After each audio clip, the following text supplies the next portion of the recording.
Il y a un arbre qui recèle le plus vieux secret du désert. Pendant 4000 ans, ces gousses dorées ont nourri des civilisations là où rien d'autre ne pouvait survivre. Puis, en moins d'un siècle, elle fut presque effacée, qualifiée de mauvaise herbe, brûlée, éradiquée du territoire. Mais sous la terre, quelque chose attendait. Voici l'histoire de Minsket, l'arbre qui adoucissait la vie avant même que le sucre n'existe et qui détient peut-être la réponse à ce qui viendra après. Bienvenue dans le coffre-fort de Nature Lost. Les archives s'ouvrent dans le désert de Sonora. Tucson, Arizona. Des jarres en argile enfouies il y a 4000 ans. À l'intérieur, des graines de moustiques parfaitement conservées. Des archéologues les ont découverts en 1998, encore viables après 4000 ans. Les personnes qui les ont conservées n'avaient pas d'écriture, mais elles comprenaient quelque chose que nous avons oublié. Dans un pays où le maïs se desséchait et où les rivières se transformaient en poussière, Messet donnait encore des fruits. C'était une forteresse de vie. Les racines de l'arbre s'étendaient à plus de 100 pieds de profondeur, plus profondément que n'importe quel puits, plus profondément que la sécheresse. Les scientifiques ont découvert plus tard que ces racines pouvaient stocker jusqu'à 600 gallons d'eau, suffisamment pour survivre à 10 étés. Et le fruit qu'elles produisaient était un miracle d'ingénierie. Chaque capsule contenait 35% de sucre naturel, des protéines complètes et des fibres solubles. L'air autour du bosquet en fleurs était imprégné d'un parfum de caramel et de fumée. Une fois réduite en farine, elle se conservait des mois sans se gâter. Le Tuno Odom l'appelait notre sucre. Le pima, le yaqui, le si, tous connaissaient sa valeur. Pendant des milliers d'années, les familles ont ramassé les gousses qui tombaient, comme la pluie, les broyant une à une pour en faire une farine fine qui nourrissait des villages entiers. Lorsque les explorateurs espagnols arrivèrent en 1535, ils en parlèrent avec émerveillement. Alvar Nunes Cabeza de Vaca a décrit des gousses qui avaient le goût du miel. Il observait les familles les moudre en farine, puis les cuire en gâteaux qui les nourrissaient pendant l'hiver. Il l'appelait l'arbre de vie.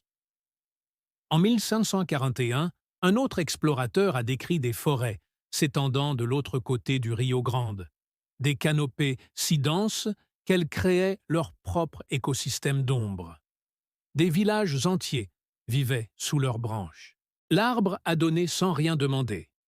Mais l'histoire a ensuite pris une tournure plus sombre. À la fin des années 1800, le terrain changea de main.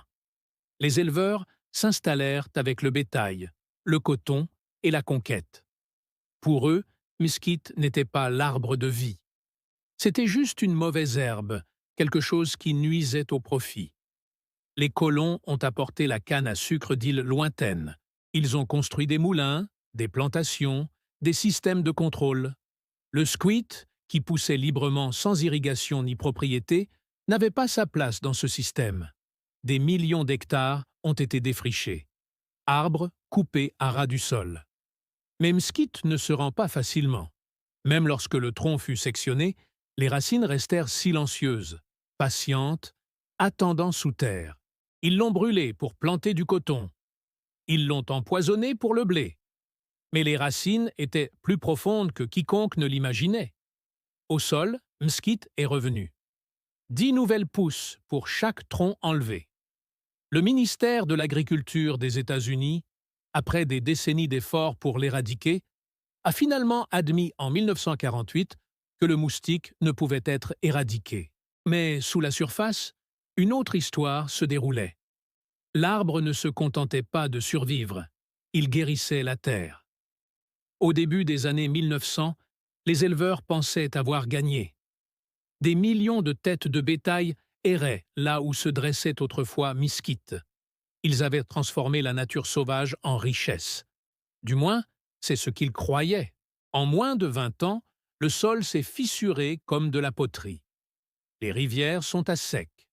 Le sol, dépouillé de sa couverture, fut emporté par le vent. Le bétail commença à mourir de faim. et l'arbre qu'ils avaient abattu, cet arbre que les gens appelaient nuisible, commença à réapparaître. Les éleveurs l'appelaient l'envahisseur, mais il était là bien avant toute clôture ou voie ferrée. Les scientifiques ont alors remarqué quelque chose d'inattendu. Là où Messet est revenu, le sol a changé. Ses racines profondes puisaient l'azote dans l'air, un exploit que peu de plantes peuvent réaliser, le restituant au sol mort. À son ombre, qui rafraîchissait le sol, l'herbe recommença à pousser. La faune sauvage est revenue. Le désert s'est mis à respirer. Dans les années 1970, les écologistes lui ont donné un nouveau nom, espèce clé de voûte. L'ingénieur silencieux de l'écosystème désertique. Ces gousses servaient de nourriture aux cerfs, aux pécaris et aux coyotes. Ses fleurs nourrissaient les abeilles indigènes. Son bois lui servit d'abri. Ce que le monde appelait une mauvaise herbe était en train de guérir discrètement la terre. Pendant toute la durée. La question se fit donc plus insistante. Si un arbre pouvait survivre à toutes les sécheresses de leur histoire enregistrée et régénérer le sol sous lui, pourquoi les gens se sont-ils détournés de lui?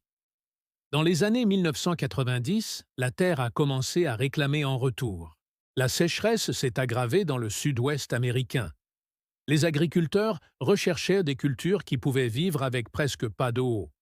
C'est alors que les scientifiques se sont de nouveau intéressés à l'arbre qu'ils avaient ignoré pendant un siècle. En 1993, l'USDA a lancé des études sur les cultures en milieu désertique. Les résultats étaient surprenants. La fleur contenait 3 fois plus de calcium que le lait et autant de protéines que les œufs. Tout cela grâce à un arbre qui n'a jamais eu besoin d'irrigation ni d'engrais. Dans le même temps, une faim étrange apparut. Les gens consommaient plus de sucre que jamais auparavant, mais aussi davantage de maladies. La consommation mondiale de sucre a dépassé les 170 millions de tonnes par an. Le nombre de cas de diabète a triplé en 2 décennies. Les médecins ont recherché des sucres naturels, capables de fournir de l'énergie sans danger. Puis les chercheurs sont retournés dans le désert. En 2005, une équipe de l'Université d'Arizona a découvert que sa douceur provenait des fructosaccharides, des sucres végétaux qui nourrissent les bonnes bactéries intestinales au lieu d'augmenter la glycémie. Les gousses de mesquite avaient un faible indice glycémique, sans danger pour les personnes diabétiques. Une cuillère à café de farine de maïs suffit à sucrer le café sans provoquer la moindre baisse d'énergie. Son goût rappelait le caramel terreux et la fumée, une combinaison naturelle d'équilibre. Un scientifique a écrit « C'est le sucre qui guérit au lieu de nuire ». Dès 2010, les magasins de produits diététiques à travers les États-Unis ont commencé à vendre de l'édulcorant à base de mesquite, le qualifiant de sucre du futur. Les prix ont grimpé jusqu'à 20 $ la livre, transformant un aliment ancestral en un nouveau produit de luxe. Des chefs de Tucson et de Santa Fe ont commencé à faire du pain et même de la glace Emskay. Ce même fruit, autrefois interdit par l'Empire, se trouvait désormais dans les rayons des supermarchés, à côté du sirop d'érable et du miel. Mais la véritable redécouverte n'est pas venue uniquement des laboratoires ou des chefs cuisiniers. Cela me venait de mémoire. Aux alentours de 2012, un mouvement discret a commencé dans les déserts de Sonora et d'Arizona. Quelques agriculteurs autochtones, des aînés et des historiens de l'alimentation souhaitaient faire revivre le mesquite, le faisant passer de la mémoire collective à la vie. Ils appelaient cela la reconquête de l'arbre oublié. Beaucoup possédaient encore de vieilles semences transmises de génération en génération dans des jarres, cachées pour leur sécurité. Une agricultrice Tohono O'odham, nommée Maria Lopez, a recommencé à les planter en 2013 en utilisant la méthode de sa grand-mère, en enterrant les graines à côté des lits de rivières asséchés où les eaux coulaient autrefois. En 2 ans, ces arbres étaient couverts de gousses. Elle a dit que cette odeur lui rappelait les matins de son enfance où les familles faisaient griller les gousses pour le petit déjeuner. Ce qui avait commencé comme un petit acte de mémoire s'est transformé en mouvement. En 2018, les banques de semences communautaires de Tucson et d'Hermosillo ont commencé à collecter des variétés de mesquite provenant de tout le sud-ouest. Certaines avaient des gousses rouges comme de l'argile, d'autres d'un or pâle.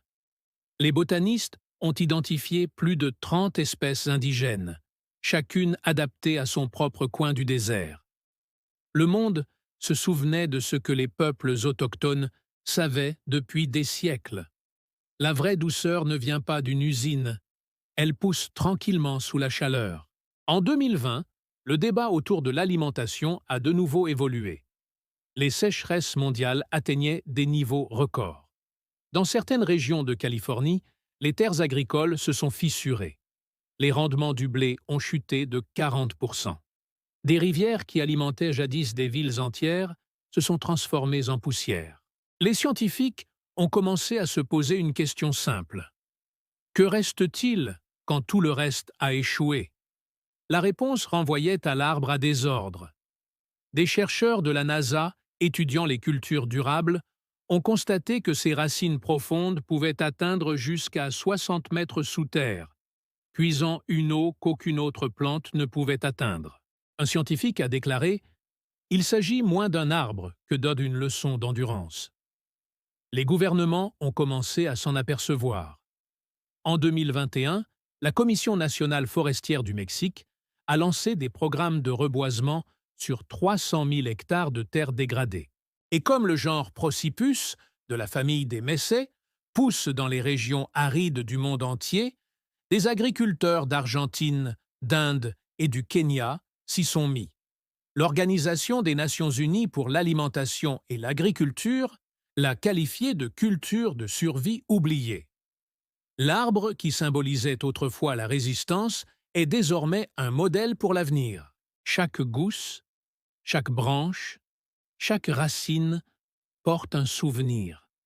Les réponses à la soif de demain se trouvent peut-être déjà dans le sol sous nos pieds. Ce savoir n'est pas perdu. Elle attend que nous nous en souvenions. Si ce coffre-fort vous a ouvert des perspectives et que vous trouvez de la valeur dans ces histoires, abonnez-vous et cliquez sur l'icône de la cloche. Chaque j'aime et chaque partage contribuent à préserver ensemble ce savoir oublié. Le prochain coffre-fort ouvrira bientôt.